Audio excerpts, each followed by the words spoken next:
Vendredi 4 septembre, c'était la rentrée pour la plupart des équipes masculines de D1 et plus particulièrement pour la Cressonnière qui était opposée à la Pannonnaise au gymnase de Michel Debré de Saint-André.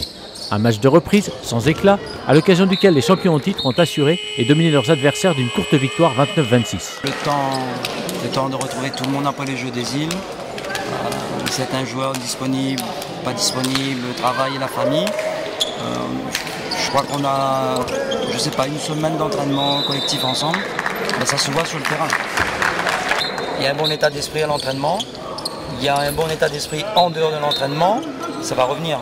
Voilà, ce n'est qu'un début de saison, j'espère que tout va rentrer dans l'ordre. Mais ça ne rentrera pas dans l'ordre du jour au lendemain, ça j'en suis sûr. Avec une équipe rajeunie et en l'absence de ses cadres, le tacticien de la Cressonnière explique son choix et définit son projet de jeu. L'équipe se reforme à travers des jeux, avec des jeux à 4.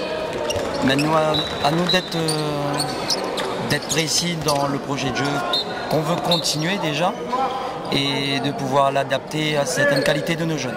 Petit poussé du circuit, la JS Pannonnaise a bien défendu ses chances et a même été capable de surprendre son adversaire par un jeu dynamique et réactif. Bien évidemment, si le tacticien pannonnais reste lucide et modeste, son équipe a de réelles qualités qui devraient s'affirmer au fil des matchs. Pour faire la différence entre une équipe qui a de l'expérience et une équipe jeune qui est en train de trouver ses marques, il va falloir prendre le temps.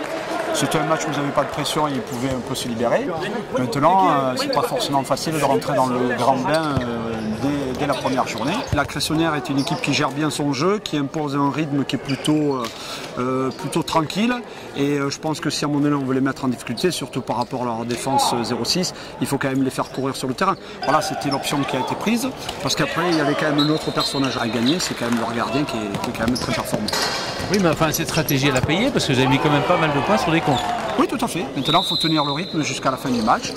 29-26, je pense que pour une première prestation, ça reste un bon démarrage, mais il ne faut pas oublier que ça reste que le premier match et qu'ils ont encore beaucoup de travail à produire avant de pouvoir rivaliser avec les grandes équipes. Les autres rencontres, les favoris n'ont pas manqué leur rentrée, et notamment Château-Morange, la JSB ou encore Saint-Gilles. Le championnat est donc bien lancé et la saison s'annonce passionnante.